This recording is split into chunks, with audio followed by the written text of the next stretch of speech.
Hello, ladies and gentlemen. Welcome to the Tapped Out Wrestling Podcast. I am, of course, named Daniel, and as always, I am joined by my buddy Myron. Why didn't we get a women's Elimination Chamber match? Maybe because they don't like them. I don't know. I like Elimination Chambers. I like women's wrestling. But, dude, how crazy was it? You have a match. They pull that chamber up, and all of a sudden, it's another match. It's cool the way they've worked that kind of thing. Yeah, man. I mean, lots of cool stuff. Speaking of cool stuff, before we get started, make sure if you're a fan of the show, make sure you're supporting us at a couple places. Of course, patreon.com/tappedoutpod over there. You can sign up, become a Patreon member, get a lot of cool stuff, get the show early, show notes, etc., and all that good stuff over there at patreon.com/tappedoutpod. And of course, lately we've always also mentioned we've just added over on the book that you can become a subscriber over there as well. Flat monthly fee, get all kinds of cool stuff. I got some cool conversations. We talked about some stuff off the air, some cool content that's coming straight to there. So there's a lot of good reasons to be signed up over there on the book as well as a supporter of the show. If you go to our page there, it's right there. There's a button that says just become a supporter. Click on it. Boom. You're good to go. And I got to give our Patreon some credit. I really love the feedback I've been getting personally and the stuff they've talked about. And I'm listening and I'm working on it. Everything you tattoo, everything you've said to me, I've wrote it down and I've got a notes, and we're going to work on making everything better for the people who pay us money. Absolutely. We always try to listen and always, help kind of give stuff, to help the stuff they're asking for. That's, so. But now let's talk about what we've been given. And that, of course, as we head to the road to WrestleMania, obviously this match, Edge and Roman, was announced already. And it's kind of going to be something a little new that we're going to do here. Basically from here to WrestleMania. Point at the sign. We're going to point at the sign every week. We're going to have a segment, the road to WrestleMania. It may not be the top topic. It may not be the bottom. But what we're going to do is basically things along the way that have changed the landscape of what WrestleMania looks like. So some weeks it may only be a couple things. Some weeks it's going to be a lot. Kind of like this week. Let's jump straight into it, of course. The big one this week was coming out of Elimination Chamber. Miz cashes in. He's the new WWE champion. But the million-dollar question is simply, Myron, does he make it to WrestleMania as the champion? Well, the thing was, we had this long conversation about this when we were doing the pre-show. And one thing I will tell you, I had this great booking idea, but if we look at our success rates over the years, the only time we ever fantasy book, Nick has like a 75 to 80% success rate fantasy booking WrestleMania. So, Nick, does he get there? I only see one. It's funny. I'm going to turn into Doctor Strange. I've looked at all of these different, options that could happen of how do we get to WrestleMania. I only see one where Miz gets to Mania as the champion. I think he's wrestling Lashley this coming up Monday on Raw. Honestly, I think he probably does lose. So we get Drew and we get Lashley in the match at WrestleMania. But nobody cares about that. But I'm going to give you my one alternative that I see where he actually does make it to Mania as champion. So I think possibly Drew McIntyre interferes and costs Lashley the match on Raw. So which saves Miz as champion. I think we get McIntyre versus Lashley at Fastlane to see who faces, Miz at WrestleMania. And of course, that leaves Miz without an opponent currently. So Miz and Morrison will go on, and we get Bad Bunny and Damian Priest versus Miz and Morrison. Because, look, that match is happening. Whether it's at WrestleMania, it's get the Bunny. Well, originally, remember, this was supposed to be, and we're going to discuss Peacock in a little bit, later. But I do want to say, this was supposed to be the first exclusive pay-per-view on Peacock. So I could see making an argument.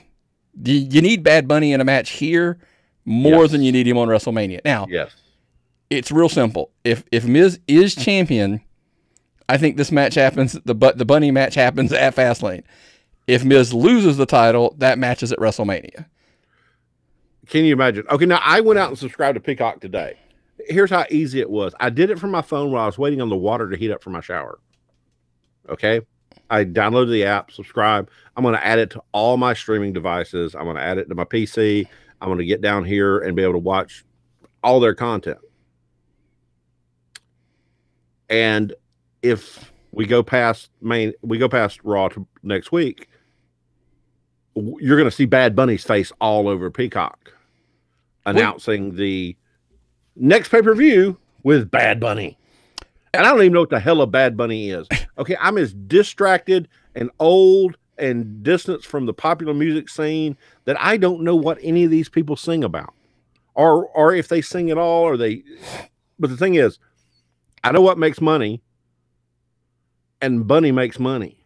He made them lots of money, especially on the merch side. That was the huge thing. So we're going to see. That's my current theory is I think we end up with a triple threat at Mania with Drew, with Lashley, and with Miz. If they go in a, if they, I'm not saying this is what we know or heard. That's just, I think I could see it going that way, and I'd like to see it. Maybe that's I don't know. But if Lashley wins come Monday, then I think we're just straight heading to Lashley and McIntyre at Mania, and Bunny and Priest versus Miz and Morrison. Because bluntly, I think kind of, we all heard that Morrison's wife is signed, Taya Valkyrie's head, and she's going to NXT. Everything that I believe Morrison goes to NXT. They move to Florida. They become trainers down there. You could do a whole lot worse than having John Morrison as a trainer at your facility. And I think that's where that ends. I've heard trail of Miz riding off into the sunset. Like this is his last full-time run. Like he's going to go do TV and movies, etc. That's what the people, the people in Florida right now are telling you. And I really do think it's incredibly plausible based on what we've seen so far, Nick. Peacock needs reality TV. They thrive on reality TV. They have Ms. and Mrs. or whatever they call that show. They have the Bellas. They have all these other, things in their wheelhouse already. Get Miz to be a bigger brand ambassador. Right, but I still think, like I said, our big obstacle is how do we get him to Mania? What is he at Mania? But only time will tell. Obviously, Edge and Orton have already been announced. That's kind of going to be a great match. So, in my opinion, Edge and Roman, sorry. Yeah. Bray Wyatt versus Randy Orton. Listen, it's probably going to be a Firefly Funhouse cinematic match of some kind, because listen. This story is not for everybody. I honestly tell you that. Like my wife has looked at it, and she's just not enthralled. She's not into it at all. It has its moments. I'm blunt. It has moments where I love it. It has moments where I'm like, okay, that went too far. That was stupid. It just wasn't for me. Whatever. But those two here's the thing. We joke about Orton all the time he is arguably the most naturally gifted athlete since Barry Windham. Yes. I always feel like, I'm not saying he's great, but I always jokingly say Orton could roll out of bed, walk down to the ring, and give you a good match. No, I mean, if you put Orton in Japan with Okada or any of those other people, those matches would be Dave Meltzer's wet dreams. Because Orton can work with anybody and consistently give you a solid match. He's not exciting though. That's just me. The rep that he has is he doesn't like to push the envelope because like you have to take a chance to be great, and there's not a lot of times. Orton would rather on 12 consecutive pay-per-views. He would rather give you 12 straight 3-star matches or whatever you want to say than give you 1 5-star with some duds along the way because things went south or get injured for that. Exactly. Well, you've seen him take chances. And he took that chance with Bray Wyatt where they had that match in that old house where the refrigerator fell on him. And that was I'm talking about the classic story I've always heard is that, Seth Rollins tells a story on one of the podcasts about Randy. You remember the match at Mania where he went for the curb stomp and then he shoots him up in the air and he hits him with the RKO at WrestleMania, right? That spot, like up to literally going out to the ring, they weren't sure that, like Randy wasn't sold on doing that spot because he was afraid it could look bad. It just wouldn't look right. So Seth is like, no, man, come on, it'll work. It's great.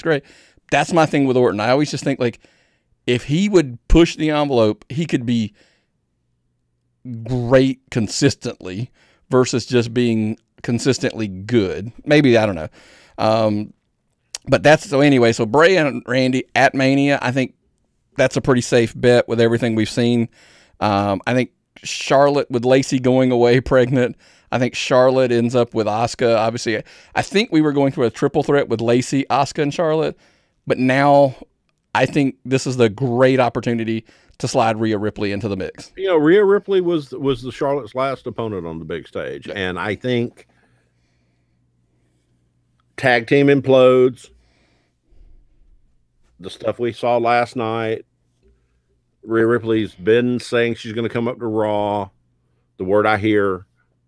What's confirmed, by the way? I'm sorry. She is confirmed she's moved to Raw from NXT now. So, well, Ripley is probably their best new talent and the person who has the biggest chance of getting over with the fans and also selling a lot of merchandise and stuff because she's edgy, alternative, whatever you want to say. But she's so damn good and she's so big and she moves so well. She is a Charlotte, not Flair.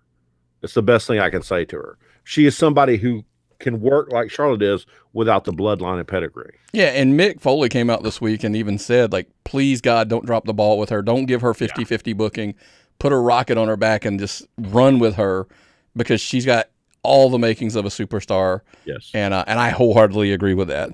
I think the other women's match, Sasha and Bianca, it's a clear as day. They lost in a tag match at the pay-per-view. So, of course, I think that's what we're getting on the SmackDown women's side. Oh, yeah, and that's going to be super good. Yeah. I'm going to run through the rest of them. We're not going to go into detail. This is kind of where I think people fall into place currently. And then we'll, like I said, weekly we'll kind of address where we think things have changed. I think the U.S. title is probably Matt Riddle, Keith Lee. I don't know why Lee had to be pulled out of that match over the pay-per-view, but I mean, I still think he's in the mix. This one's off. For some reason, I think Daniel Bryan wrestles Big E for the Intercontinental title. I hope Big E. I don't even know why. I hope Big E is able to compete in that because that would be, you know, everybody talks about how good Daniel Bryan is, and he's a small guy. Daniel Bryan's best thing he does is he can put people over. Right. And he has the ability to make Big E a Big E star. Well, and not going into it too much, but that apparently Daniel Bryan's been sitting in on the creative meetings, and basically his whole thing is, give me this guy, and I want to have a great match with him and make him look good. Oh, that's kind of how the Cesaro thing happened, and that's how this, you know, one after another. I think you're going to see him taking on guys and trying to just make them look better. I think the Retribution thing, I think, leads to maybe Kofi versus Mustafa Ali. Solid match. Mustafa Ali is solid. Cesaro's getting a quasi push. I think he's going to be probably potentially. This is baffling to me that we're here, but Cesaro's probably going to be wrestling Seth Rollins. That Seth Rollins, I don't want to say has fallen in the card, but it is what it is. Listen, we've read rumor of Shane McMahon versus Braun Strowman, and maybe not. I don't particularly want to. And then of course you've got the battle royals. The tag belts are going to be, but they really haven't done anything. This is now. You want to talk about not doing anything? You really haven't done anything with your tag team champions. Like as far as major stories to push them, no, into any story. I mean that's just a fact. It is what it is. So tag teams are still the redheaded stepchild of the WWE. Oh, yeah. I really think they should do something like they do with the women's tag team titles, where the tag team titles, there's one tag team title that's defended back and forth on both shows. They have to cross over. That would give you a little bit of buzz that would be greater, and you could, if you're gonna not want tag team matches, it would give you fewer tag team matches, but you can still better storylines. And people, you gotta give. I mean, there's a certain segment of us that love tag team wrestling. I personally, tag team wrestling is my favorite. Right. And I'd like to see more of it, but I think we could probably see more of it if we had one tag team title instead of two. Yeah, I agree with you, but that's kind of a rough, you know, this is the rough blueprint for WrestleMania, which is going to, of course, be available where, Myron? On Peacock. Peacock. So exclusively. That'll be the first pay-per-view that's going to be exclusive to Peacock, because as we've learned, Fastlane is going to be available on the network and on Peacock. I don't listen. It's clearly got to be something behind the scenes that we are not being led on to. Okay, it's a lot. Okay, yeah. This is a big deal, folks. I don't know if you comprehend this. This is over 1 million people with over God knows how many different payment methods, including gift cards. Okay, including people that have prepaid memberships to the network, annual subscriptions, right? Annual subscriptions that they've bought on like that. People who go week to week on their debit cards, and they're trying to consolidate all of this and move it over to somebody else. Right. And that's a lot. This is the first, okay, we talk about streaming services and we talk about all these other things that are going on. This is the first merger of streaming services. And we're going to see this coming up more in the future. Potentially that is correct. I do agree. Okay. This is the first one. This is the test trial. Yes, it's not going to be perfect that you're going to all of a sudden see you can't watch the next pay-per-view just on the Peacock. It'll be on the Peacock and the network. And you have to weigh in that everybody outside the United States is going to be still be doing stuff on the network. Right. Okay. So you'll still be getting this. Only people here in America will be getting it on the Peacock exclusively. But our listeners that we have, because we have listeners, I mean, I joked with somebody the other day, it stuns me that we have as many fans, that listen and watch our show in Europe as we do here in the United States, which baffles me, but it's true. And amongst other countries. So to those people listening, you're still going to be on the network. But here in the United States, yes, it's going to be on the Peacock. It's, listen, March 18th, the transition's supposed to happen. From our understanding, it's just going to move over, $4.99 for the ad version, $9.99 for the ad-free version. And, of course, WrestleMania will be then the first show that is completely only on Peacock. Yes. April 1st is when they say it cuts off.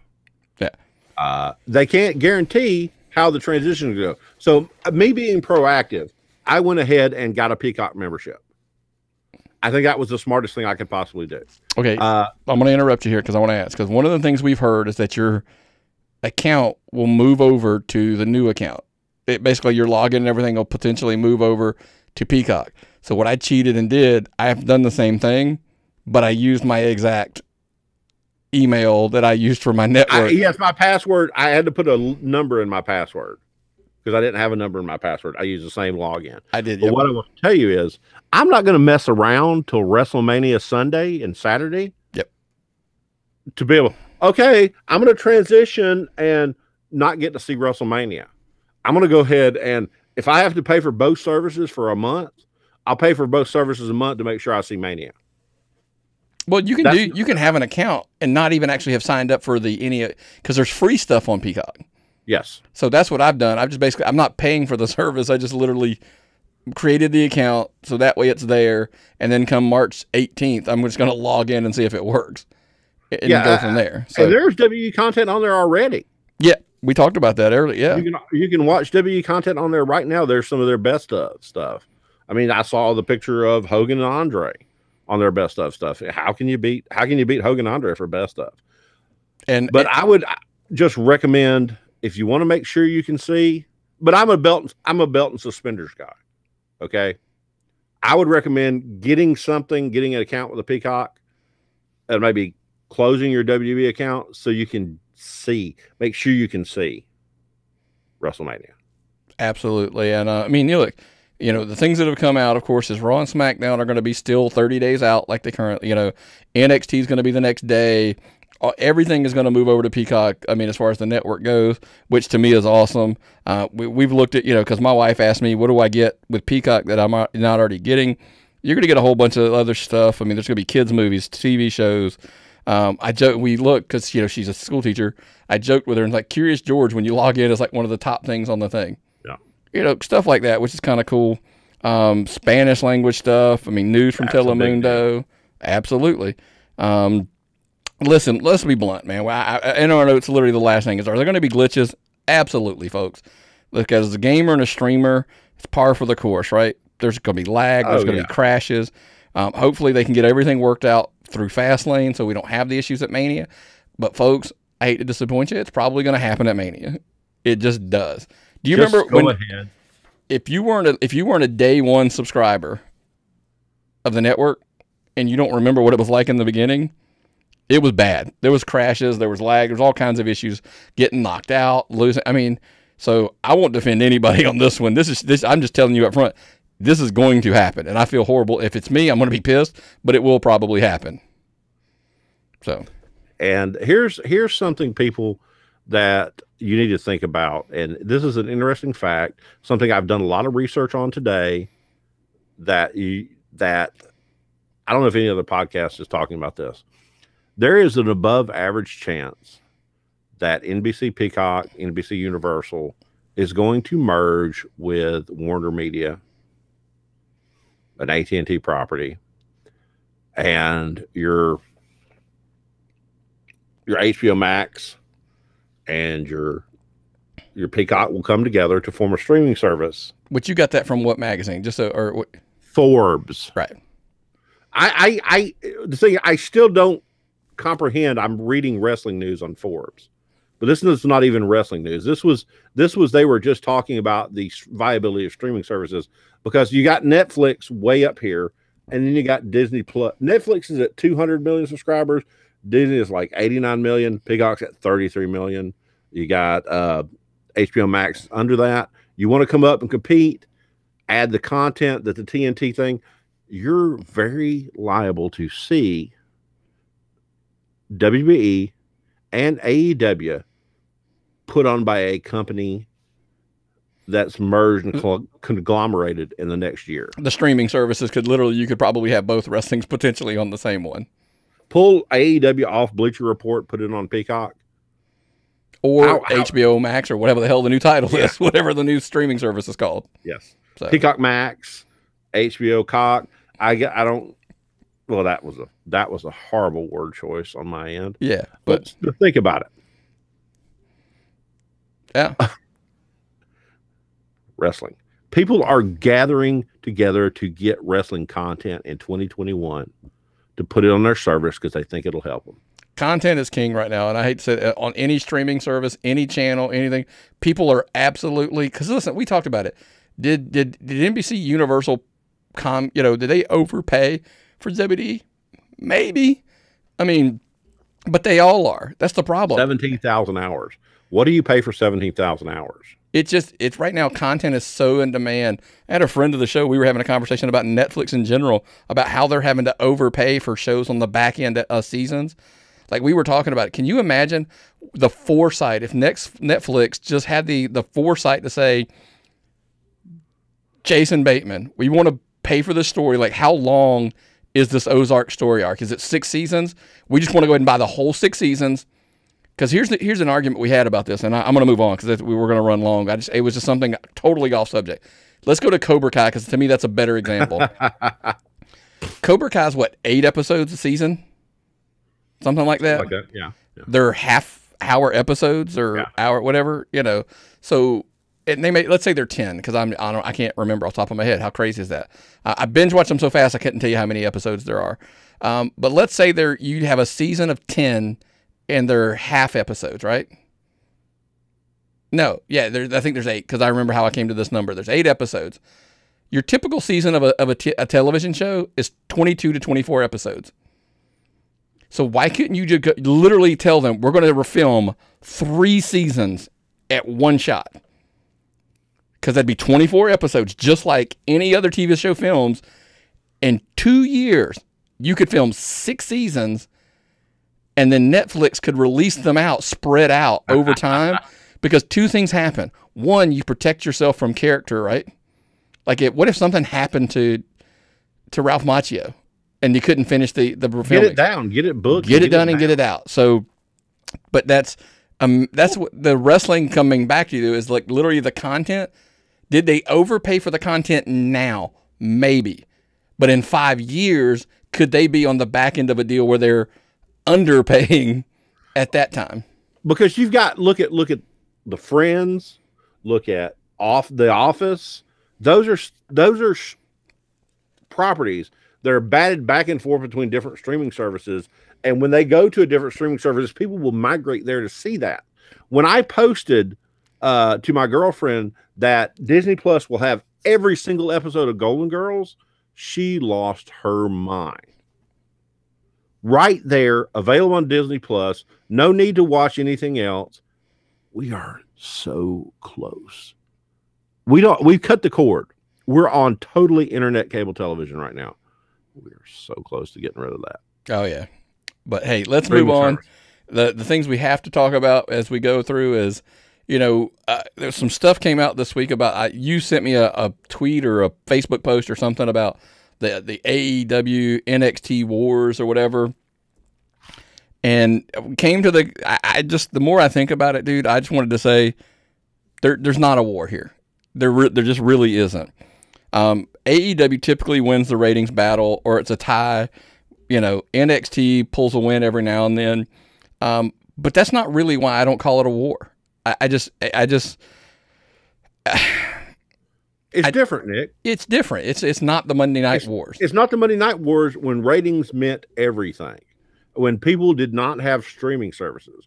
When people actually bought television and watched television. It's not that anymore. It's not advertising anymore. It's about content, and people are either going to watch it or they're not. People don't even watch television at all. Right. And it's funny. So what I started it led me down a different thought process, because the whole rating thing has been beat to death back and forth.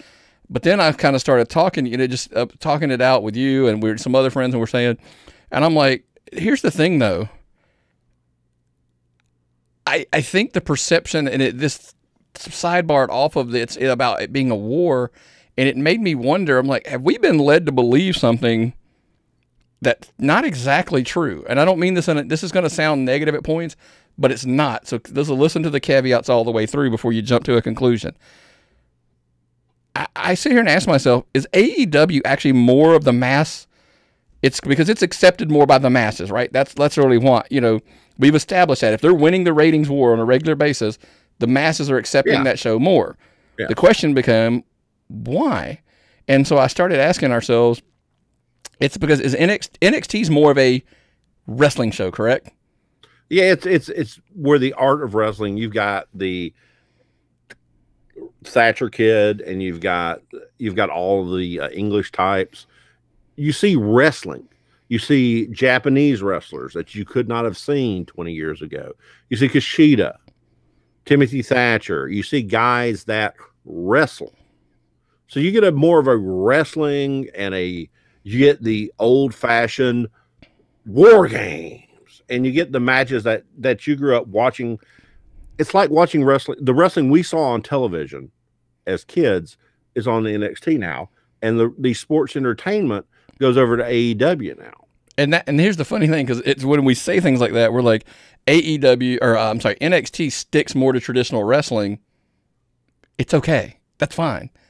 AEW has embraced the celebrity, the gimmick matches, the comedy, and the entertainment aspects of wrestling. And guess what? That's okay. Like, that's not a knock to say that. I'm like, with AEW winning here, they are obviously doing what the modern audience is looking for. But when they started, they claimed it was going to be sports based, it was going to be rankings, blah, blah, blah. And like, to some degree, they've gone away from that, which is fine. I mean, I don't have any. They've adapted in a year. In a year of being on the air, they've adapted to what it takes to make programming. The concept of a war has helped both people. Right. Okay. The fact that there is some kind of hidden competition has helped both shows. It's not a war. It's more like a police action, for lack of a better way to put it. Well, by the way, to be fair here, we do want to say WWE did away, like, rankings and, like, wins and losses haven't mattered in forever.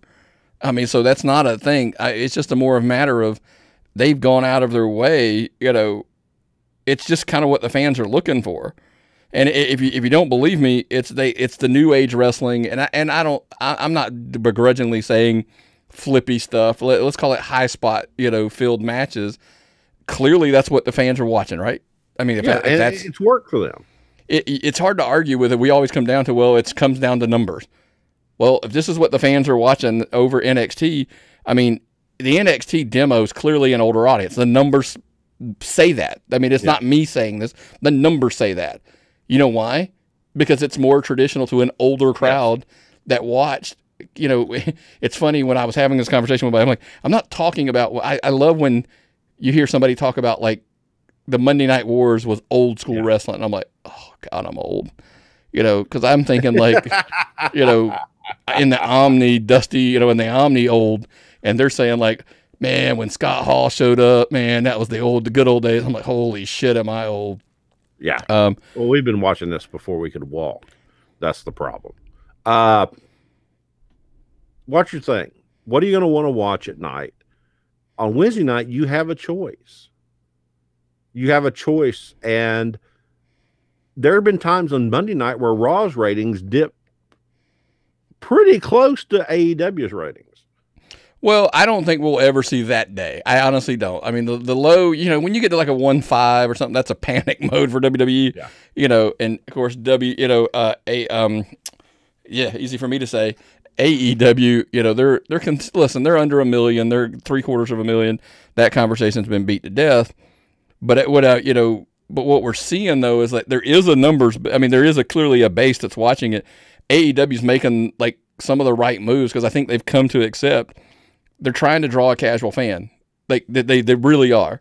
And then I think that's why you're seeing things we're going to talk about here in a second that they're doing. But I just say, like, is there a base watching Bo shows? Probably, but that's your hardcore wrestling fan, and I still think there's a casual fan of some base. There has to be watching because if Raw and SmackDown are drawing the bigger numbers of everybody, it's because of the casual fan. Well, then clearly the numbers would fall and say, well, there's some of that is watching AEW. Well, how do you get casual fans? Well, we're going to get there, but I did want to bring out, like, here's my thing with NXT. Let me ask you this. Is this an advantage or a disadvantage to them? They get the privilege, the advantage, disadvantage of being a true alternative because they are the alternative. They're the like more of the pure wrestling that you see in the ring than anything, but it's because WWE has a product of Raw and SmackDown over here I mean, look, it's bluntly all sports entertainment, right? That's what they do on those shows. So they have the honor of they get to be just something totally different. Here's a good question to answer your question in the form of a question, Alex Trebek. In 20 years, will we be looking at QT Marshall the same way we looked at Kevin Sullivan? The same way we looked at Dusty Rhodes? The same way we looked at the historically greatest bookers and influential people of all time? Has he inserted himself to a point where his knowledge, and folks, let's just pull the curtain back. QT is probably the number 2 guy at AEW right now. I jokingly have a running joke. He's 5. He's the fifth most important person in AEW. Put a vice presidency on him. Come on, maybe 4. But that's a different argument. He has managed in his influence to present what people want to see. And it's a people want to see show. It's not the old fart sitting back in their recliners where there's my recliner, watching wrestling that he's booking for. He's booking for a modern audience, and he is on the cusp of totally being the most relevant product. Imagine if they were to take it higher. Right. And it's, listen, we've talked about it over and over and over. The ratings say AEW is the better show. I think it comes down to boil down to what your personal opinion is. And to be blunt with you, as of late, yes, I skew more AEW. I do watch NXT. I enjoy pure wrestling. But if you're into sports entertainment more, the crazy thing is, if you told it that a year ago, if you're more of a sports entertainment fan, if I had told you, well, then you're probably going to be watching AEW over NXT, you probably said I was crazy. Yeah. But I just think that's what the numbers show. I could be wrong. If hey, we always ask, right? Let us know what show you're watching on Wednesdays and why. If you let just at Tapped Out Pod, email, social media at Tapped Out Pod, at gmail.com, on and on and on. If you're watching on the book here, comment right below. Let us know what show are you watching on Wednesdays. But we're going to get into why we say AEW has embraced it. Arn Anderson made some comments this week, and we're going to talk a little bit about celebrities in wrestling, right? Because Arn made some comments, and I'm going to read this because I don't want to screw this up and say it wrong. Because Arn Anderson doesn't live too far away, and we might run into him at Rome someday, and he might punch me. He basically made some comments about Bad Bunny. So he said, I don't know anything about Bad Bunny. If they're not big fans, what are they doing on our show? Wrestling fans are dedicated to our wrestling show and wrestlers. They are not here to see Hollywood stars or anything of that nature. It's an aggravation to them when they don't know who it is. They're obviously talking about the fans. If I don't know who it is, I just watch their performance on the show and I critique it for what it is. And here's the crazy thing. Listen, I don't know that I would say that I respect anybody any more than I do Arn Anderson. The question I had for it, though, is what about Snoop Dogg? What about Shaq? Snoop Dogg's taking bumps. Shaq's going to wrestle on the 3rd. I think, and I hate to keep saying I think, Arn might be aging out of the demographic. Let's just say that. He's aged out of the demographic. I don't know who Bad Bunny is either. I would guarantee Arn Anderson and myself could sit down and talk about our favorite musical artists. It'd be very similar. Mm-hmm. Okay. He's older than me. I got to give him that, but still. We're probably old school country, right? I mean, and you would old school country. I like a lot of heavy metal and rock and the old stuff. I don't know who a Bad Bunny is. I listen to Snoop Dogg sometimes, and I think Snoop Dogg is probably more palatable than that Bunny guy. But when you're trying to stay super relevant, which is required for ratings, sometimes you have to preach to an audience that's not yourself. You don't preach to the choir because they're already going to show up in their robes. Right. You've got to preach to the people in the seats. And WWE right now is going for the people in the seats because God knows what a bunny is. Yeah, I mean, but listen, my whole thing is I don't know how you can knock celebrities in wrestling. Listen, history will tell you that most things, not anything, most things that the celebrities are involved in, if they're in a match, it's not going to be very good. Yeah, it's going to be crap. I mean, but sometimes they'll surprise you. I mean, remember we joked about when Stephen Amell did the wrestling thing? Yes. He surprised us. Yes. So the surprises do happen from time to time. But let's be honest, the picture we showed heading into the segment, Mike Tyson showing up in WWE, there's a funny story that Eric Bischoff talks about. Like when he saw Mike Tyson on the TV on Raw, that was the first moment he said he was like, this is bad. They're like, he knew that this could be a problem. Well, he was the example of, if I have all the money in the world and I were to book somebody that can help my wrestling promotion, who would you pick? And it would probably be the most legitimate boxer of all time, because that goes back to something we've seen in the past, that they use boxers to put over wrestling promotions. We talked about Inoki and Ali that drew $20 million in 1976. That's $90 million in today's money. So the concept of bringing in a professional boxer, albeit the best professional boxer at the time, Mike Tyson, was a really big deal. And I think that's, as much as Cyndi Lauper and the people that went to WrestleMania 1 mattered, Mike Tyson was the watershed where we're going to grab the advantage and we're going to bring the people to you. Here's how you can translate that, in my opinion.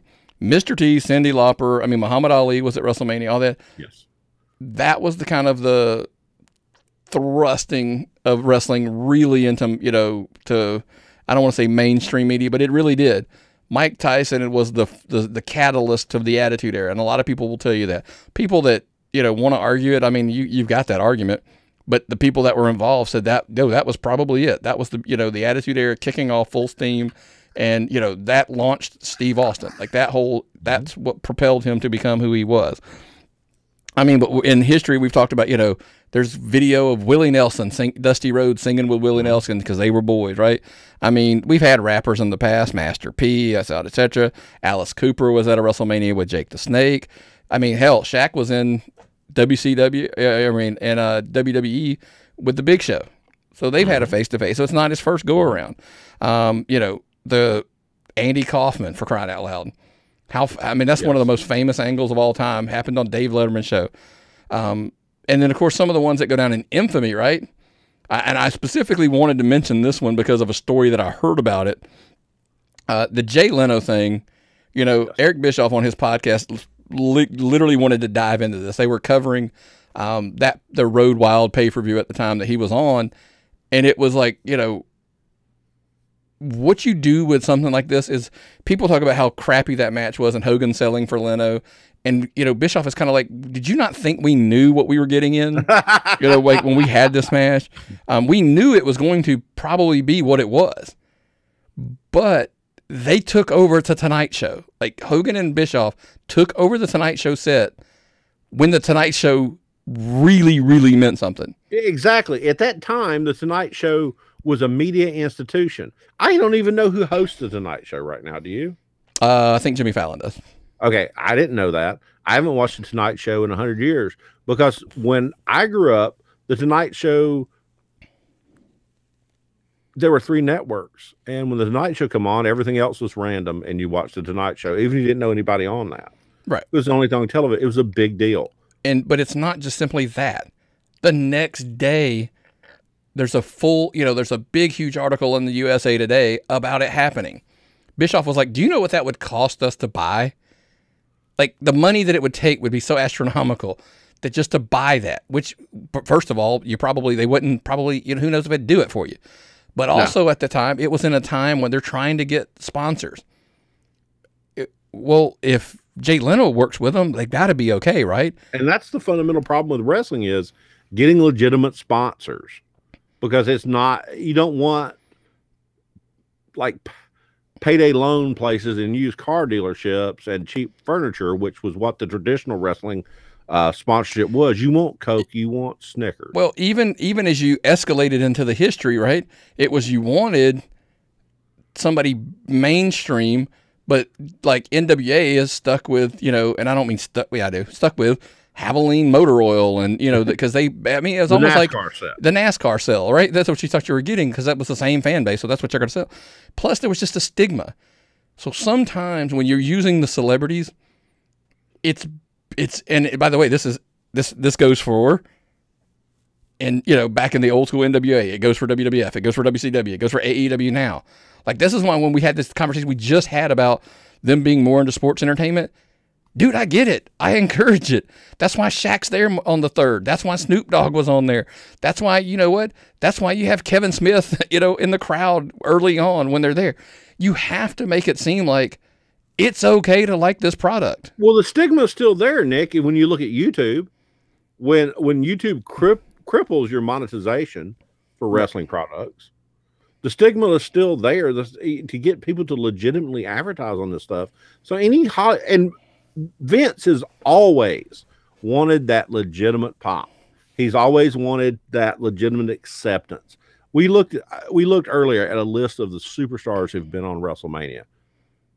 I can't list them. I don't have time. Right. Okay. It's a big deal to get that crossover. And I think, like I said, that's why I'm okay with AEW opening their arms and embracing anybody and everybody who's like, that's, Snoop's on there because he's on that show with Cody, yes. that TV show they do. So the Big Show, I think is the name of it, or something like that. I don't know. They tape, how about the way we figured out they taped that thing in Macon, Georgia, at the big arena. But you see what I'm saying? Like that's celebrities. Like you have to understand, like I get the typical reaction for a wrestling fan is to shit on it because the wrestling's probably not going to be good. Anything they do, they're not wrestlers. But it's what else can you bring to the table other than just wrestling? So that's, I think, the fine line to walk between, We have to get those people to watch. Yeah. We have to get those casual fans. We have to get the people who want to see Snoop Dogg.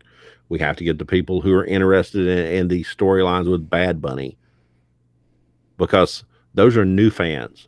And we've watched wrestling starve to death over the last 10 years. Do we want to continue to watch it starve to death, or are we going to feed it with what's worked in the past? We'll see. But hey, let's move on. Let's get into some other stuff. Because like I said, I could rant about this all day long. This has been so much fun. This has actually been the most fun show I've done in a while, I'll be honest. But let's go ahead and dive into the Indy Talk here, the Georgia Indy Talk. Lots of stuff, we're heading into a good stretch here. First and foremost, this weekend, couple big shows. Anarchy's going to be running up in Cornelia, which looks like that probably might be the show we head to. That card looks fascinating. I want to see who fights Hankins and Barons for the tag team championships. It looks like Mexican wrestlers from the 1970s. I want to get the Conquistadors 1 and 2. That's who's going to wrestle them. Yeah, I love that gimmick. Yeah, but listen, David Ali's on the card, Tyler Culpert's on the card, Hankins and Barons, are going to be. I mean, listen, if you want the price of the money, the match worth the price of admission, Griff Garrison and Ben Buchanan, are going 1-on-1 at that show. Yeah, you might as well just watch those guys now when you can get near to them. Yeah, I mean, because one's already down in Florida. Word on the street is the other one ain't far behind. Yeah. So get them while you can. And plus, to be honest with you, dude, Anarchy's always entertaining. I love the Anarchy shows because it's got such a great feel in that building when it cranks up, man. Yeah. Hankins is working magic in many, many ways in that, when it comes to that show. Those promos are beautiful. Yeah.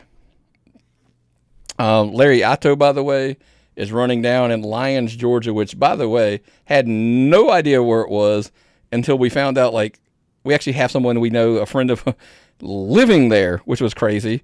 But it's a star power card as well. Logan Creed, Doc Gallows, Simon Sermon's on the card, so on. So we were going to actually go to the show. That's what was crazy. We were going to go to the show because we did have a friend down there until we realized it was 3.5 hours, at minimum of a trip down there from where we are. And considering they're coming to Rome March 26th for the Aces and Eights reunion, I'm like, maybe we'll go to that show. We're long haulers and old too, so we're doing our best just to get things going right now. Yeah. How exciting was it? You put a wrestling show in a city, and we Googled to see where it was because we were interested. Making it work. I can't wait to get on my Impact Plus and watch some of their shows that they've got up there already. How big is that? Impact Plus on a streaming service. We can watch some of these shows. Yeah. And give them a follow, on your social media, the Lariato Pro. I know they've got a bunch of big stuff coming up. And you even talked about their, this Sunday, there's something coming up.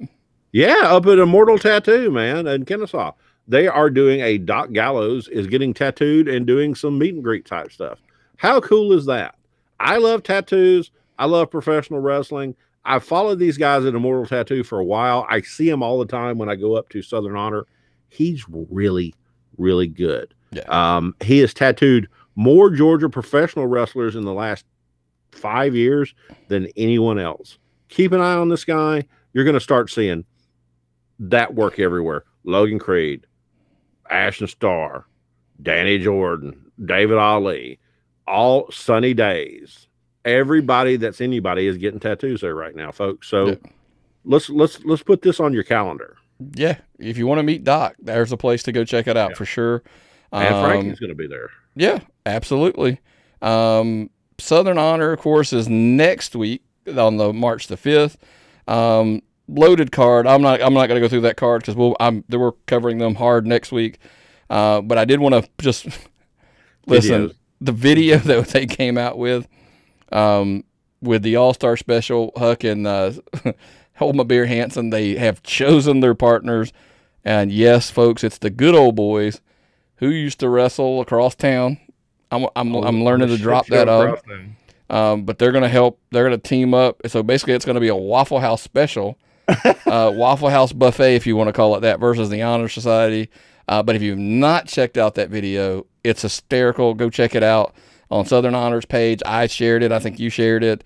On and on and on. But listen, Huck and Hanson are money right now, and they're on a roll. Check them out. They're going to be all over the state over the next year, man.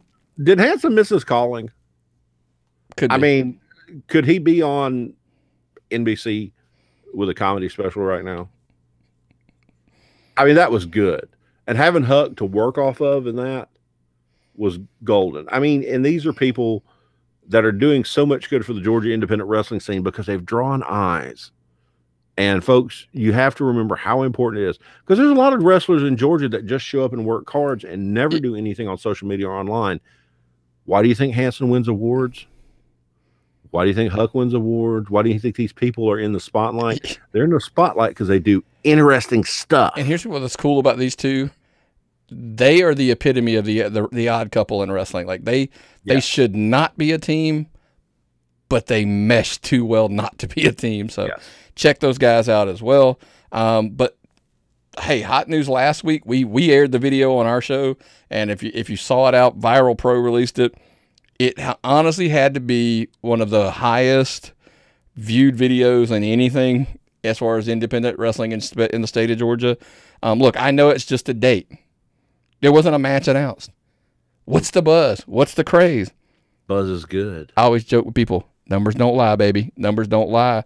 So listen, I can't wait to head down to the show. I messaged both Kitchens and Hancock and said, look, I'm going to absolutely, I've all but locked it up that I'm going to be heading down to that show. I haven't even seen a match. How crazy is that? Can Hancock and Kitchens prove they are undeniably the best show in Georgia? I don't know if you can do it with one show, but you can sure as hell try. It's been a while since they've ran. That's what they say. And that stands against them right now.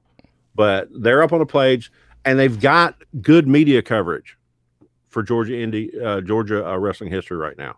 So we'll see. I like what they're doing. Yeah, but check them out. That show's a while off. You're gonna hear more about that along the way.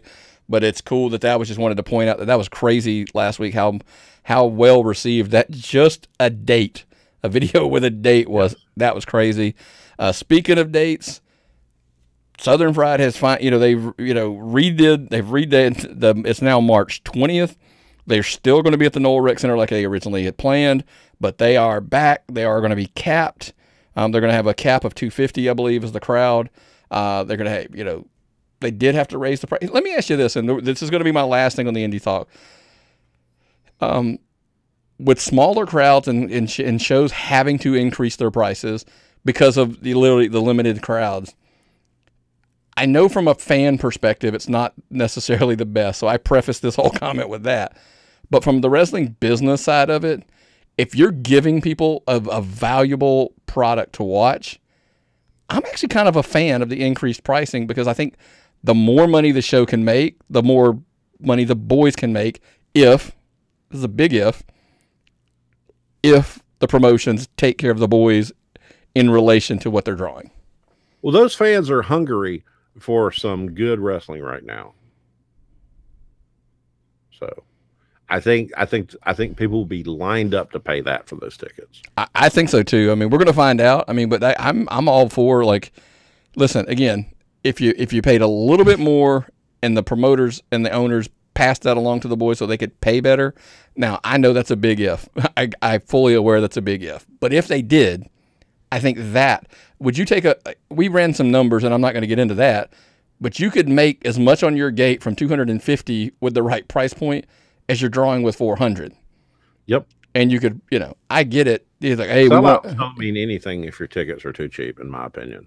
I mean, it is, If you sell out at $5, raise your price to 10. Yeah. And by the way, that's not a shot at anybody.